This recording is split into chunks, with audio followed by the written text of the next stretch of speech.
Someone make it make sense. Probably a couple.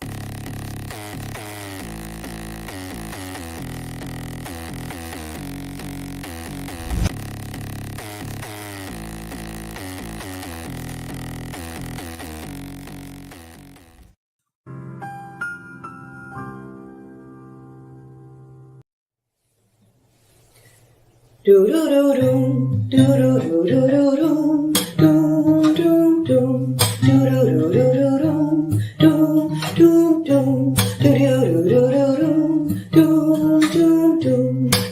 do do do do. 339 Canton time. Jackson, Yanetti, it's time to shine. There's snow, there's snow, there's snow, there's snow. To the window, to the wall, to the wall, to the bartender's last call. At the waterfall. Ah, sleep, sleep, motherfucker. Ah, sleep, sleep, goddamn. Ah, sleep, sleep, motherfucker. Ah, sleep, sleep, goddamn.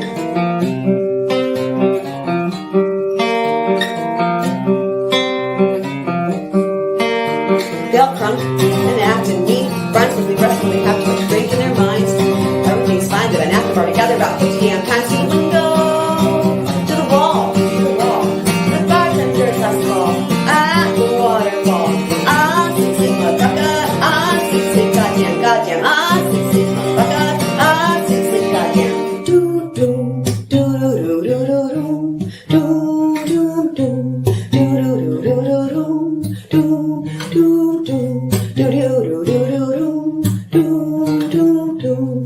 do do do.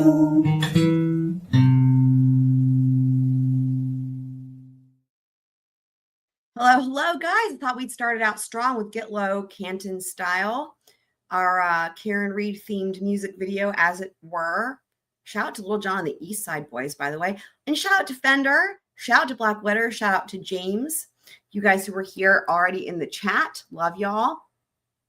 So we are here for the hearing from yesterday. I was going to cover this last night, but there were just so many people going live with so many different things, including this, that I figured, you know what, let me just do this the next morning so that it's not just, overload, right, of the hearing. Plus, I had some other stuff I needed to do anyway for my students and for members only stuff. So we are here with this now. And also, I think it gives some of you guys, this time works better for y'all. We've got people in different time zones, of course. So hopefully, we're all about equal opportunity scrolling here, right? We want everyone to be able to tune in for the live stream. So I try to make sure I can change it up every now and again. And I do anticipate having another live stream tonight. We'll probably be doing more BK docs. So speaking of which, shout out to ABC's Docket, who's at work but listening. We love it. So speaking of which, so far we've had 2 live streams on the most recent onslaught of Motions In Limine for out of Idaho. And for the first of those 2, which would be Motions In Limine Part 7, timestamps are done. We covered a lot in that one, but including the text messages, right? Which we learned a lot from that. We got a lot of new information. And then the second one, which would be Part 8, timestamps are almost done. And that one, we covered everything kind of dealing with the autism and also the suspect vehicle and some other things as well. So, but yeah, timestamps are almost done for that one. So, so for anybody who missed it, definitely recommend checking those out because for me, these recent filings are showing a lot more about the pre-trial, like motions practice strategy, but also potentially trial strategy. That's kind of how I'm like, we're getting a lot more in that direction from these filings than we have before, I feel like. Whereas, also strategy too, in terms of how we're seeing both sides get a little bit bolder when it comes to what they want the public to learn and when. And again, using that would go to the pre-trial strategy, right? And I wonder if part of that is because, so much was sealed before. And I wonder if now that things are not being sealed and they know the public is going to be getting these documents, that is affecting kind of how they're writing them. If they know that they're going to be sealed and it's only the judge that's going to see it, then they're writing only to the judge. But when they're writing to the public, it's a different audience, right? Well, it's the public and the judge, obviously. but there's plenty in there that is 100% meant for the public and not necessarily for Judge Hippler. So, so shout out to Black Widow, who's still wrapping up her moving and everything. Hope that's, how did it go with the tree planting? I believe that was yesterday. Hope that went well for you, Black Widow. In other news, one of our Scroll Crew friends, Super Planner Girl, she had a surgery yesterday. And I think she's, no, I don't think, I'm sure she's still recovering. We may see her joining us at some point, not sure. But I know she's recovering. So I just wanted to say, for those of you guys, most of y'all have probably met Super Planner Girl, either here and or STS. But please, and even if you haven't, please just send her all of the positive vibes that you can and keep her in your thoughts, because we love her and we hope that she's having a speedy recovery. And maybe she'll be able to check in and then we can hear how she's doing. Black Widow says the tree planting was a good thing to do in uncertain times. Good. Well, I'm glad it went well. What kind of trees did you plant? Curious. So I do have a couple other little updates. I made a list actually, but I might save those for a little bit later when we get some more people here who are especially, some of them pertain to the members. So shout out to MCAT. Good morning. Good morning. So, and I believe MCAT does not have a custom command yet, but I think maybe you didn't want one. So MCAT joins us from Chicago. We've had the craziest weather here. I think it was yesterday or the day before. It was like in the 30s, and then it got up to like 78 degrees, and then now it's cold again. And then tomorrow it's supposed to be cold in the morning and then get up to like the 70s again. So it's like a 40-degree swing in one day. But that's kind of how it happens in North Carolina here, as it were. So yeah, like I said, I've got this, I'll save some of these other updates or housekeeping, if you will, for a little bit later, but we will go ahead and jump right on into this hearing. So this is the hearing from yesterday, right? So the 20th. Boy, was this hearing spicy. I haven't seen all of it. I've seen a good bit of it. And oh my God, that's why I put in the thumbnail Motions in Limine on fire. Dude, everybody is tired. People are, you can see the stress level as of yesterday, they were 12 days until trial. Well, you know, April 1st being when they begin jury selection. So let's jump right on in. Lawyer is obligated. That's where the feed starts, right? To obtain a Rule 17 subpoena to pursue or obtain information available in a separate case. Now, there were some issues, as you're seeing, with the feed. By the way, I got a notification from YouTube. I don't know if they sent this to everybody or just people that have channels like making content or whatever, because I got the notification in my YouTube studio, which is for people that are making like videos and shit. And it said that there is a known issue from YouTube of video issue. So we might be seeing some of that here. So I don't know if this is on the court camera's end, court TV's end, or if this is on YouTube's end. But anyway, just letting y'all know. Hi, James. Welcome. First, read. And Judge Cosgrove, Special Prosecutor Cosgrove. Jesus. Because of that, I have, from the beginning, kept a very line of separation between both Ms. Reed's case. I have only sought information that's been publicly available, and that's why my motion cites a search warrant, an affidavit in the search warrant, and there are two pleadings as well in my motion that are on the public docket. And so what I know is that there are two phones that were searched by Trooper and is in the possession of the District Attorney's Office, and the information is relevant material to Karen Reed's case. Oh, so the reason why it's weird. So this is actually the Turtle Boy portion, I guess. Which I would, it's funny because it doesn't say that on here. Hold on. So let me go ahead. Maybe by the time, yeah, this is the Turtle Boy part. So we're going to go ahead to the Karen. Hopefully they'll have sorted out their tech issues by then. Okay, let me jump ahead here. Okay.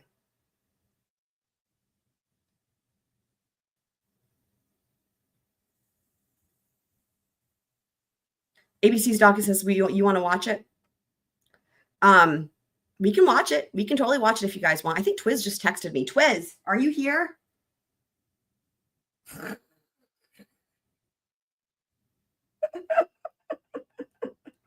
Sorry, I'm just texting. Oh goodness, good old George will stick, right? Oh my God, that is funny. Okay, we can totally watch this though, if you guys want, and just bearing with the technology issues that they are having here. Okay, let's go back then. We will watch it. We will watch it. You ask and you shall receive. Oh, I've seen relates to consciousness of. I've seen that. Now I don't know that the court. It might be I have to go to a different feed for that because this is all messed up. Let's just see. As your honor is aware, conscience of guilt is a different Thank you so standard. much for that super chat, James. What we expect evidence will show separately and in Mr. Carney's phone is that there was a relationship between Karen Reed and Mr. Carney. Haven't come in yet. And Ms. Reed would provide information indirectly to Mr. Carney. That information would then be reviewed by Mr. Carney, posted on social media, and consequently, Okay. What I think, damn it. I think this is the part where they walk in. Let's see if the cameras work. Jesus Christ. witnesses. In the search warrant itself, extraordinary detail on how It says technical issues. Our teams are working on the no kidding. Thanks, Court TV. So I guess we know now it was on Court TV's end, I guess. So James sends another super chat saying hello to the chat. Wonderful. Excellent. Mr. Carney Thank you. targeted witnesses in Miss Reed's case with the express purpose, according to Mr. Carney, that this trial of Miss Reed never go forward. We have a many-page affidavit that we have provided to the court. I can offer some of the most important parts if Your Honor would like. Counsel, I don't think that's necessary. I've reviewed the affidavit in support of the search warrant thoroughly, and here's where I struggle. Okay, it looks like they're not there yet. So The case law says the party seeking the data in question talking about has to make a initial factual showing that it's relevant, not potentially relevant. So, oh my God, they're still having issues. I'm gonna get to the part where they walk in because that is worth watching. I agree. If it'll fucking work. Yes. Your lord. Don't the communications sought or the data related there? We've got a couple squirrels watching from work right now. I'm not clear on your question, Your Honor. Court TV, get it together, y'all. This is Court TV on their end. Here's my issue. You have sought a broad swath of data. We don't know the volume. Let me just recap what's happening right now. Besides Court TV's having issues, which they put on the screen. So this is a different judge. This happened right before Karen Reed's hearing. This is a hearing with Turtle Boy about that case with pertaining to the cell phones. And so, so that's why it's a different judge. And this happened right before Karen Reed's, but we're watching it so that we can see them walk in because the walking in is really funny. So hi, Victorine, welcome. We got a bunch of squirrel friends joining. Excellent. Love it. Okay. James is saying hi to Twiz. I don't know why Twiz is saying no one invites him places. Where do you want to be invited to, Twiz? Yet, but it is from the addendum A. Now, he's getting her affidavits for the search warrant. that exercise. Oh my God. Court TV. Calendars, alerts, reminders, notes, text messages, videos from April 1st, 2023 through and including October. 7 months of material that ostensibly could include everything from meeting notes, calendar invites. Okay, here they come walking in. It looks like we will need a different feed for the walking in. Okay, hang on. So, because this is just no technical issues, no kidding. Here's what we're going to do. Since we've just got some more people joining us, I'm going to pull up another feed. And while I'm doing that, let's just enjoy one more time for the record. Get low Canton style while I get this other feed up. Do do do do do do do do do do do do do do do do do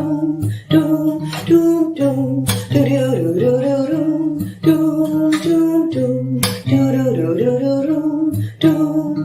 339 Canton time. Jackson, Yanetti, it's time to shine. There's snow, there's snow, there's snow, there's snow. To the window, to the wall, to the wall, to the bartender's last call. At the waterfall. I sleep, sleep, motherfucker. I sleep, sleep, goddamn. I sleep, sleep, motherfucker. I sleep, sleep, goddamn.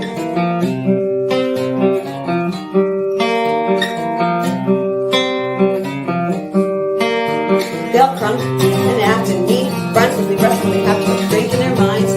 Everything's fine, they've been at the party, gathered about 50 damn times. To the window, to the wall, to the wall. The bartender's last call. At the waterfall. I sleep, sleep, motherfucker. I sleep, sleep, goddamn, goddamn.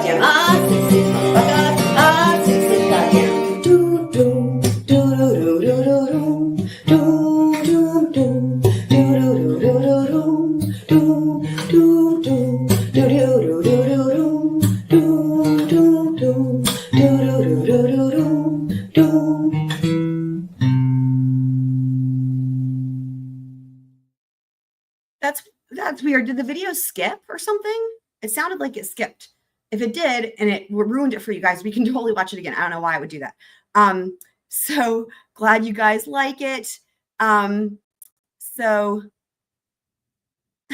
James says he will handwrite some invites and hand them out.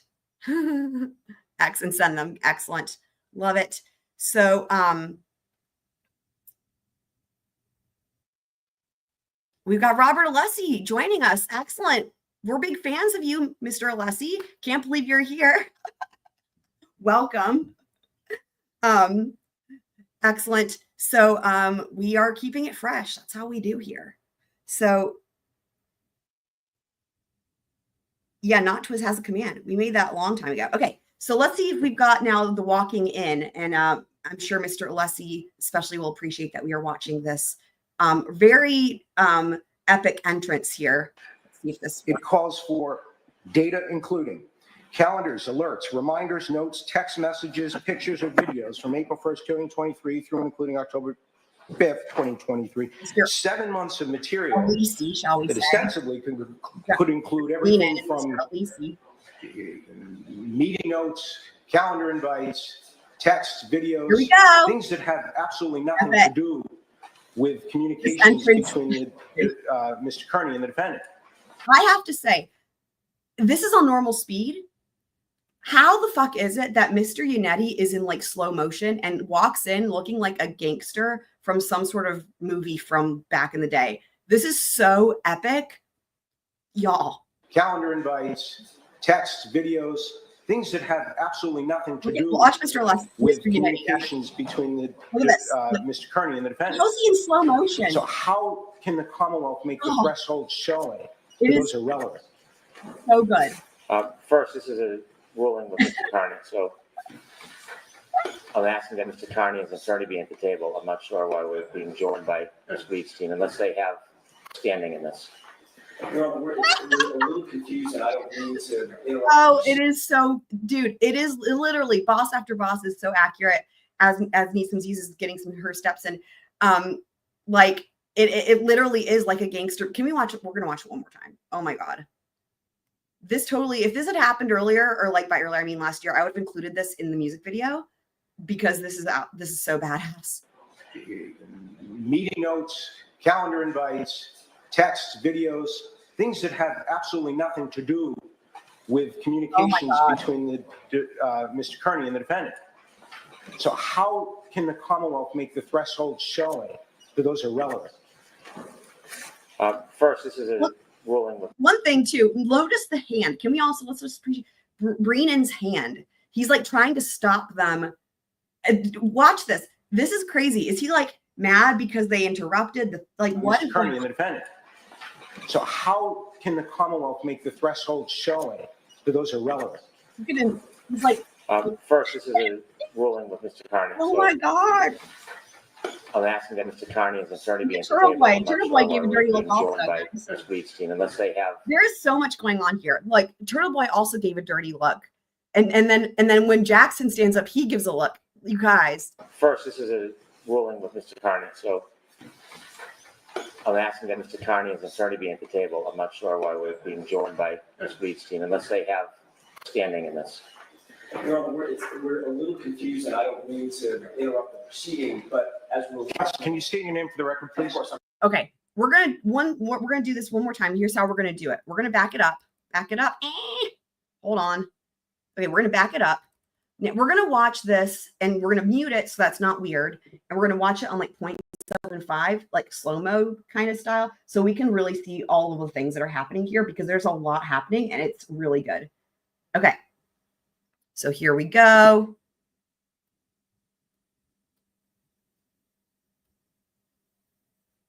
For real.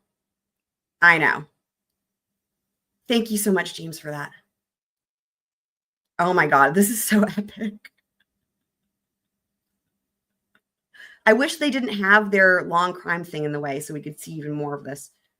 All of the looks. All of Turtle Boy gives a look as well. Right there. There's the Turtle Boy look. You guys see that?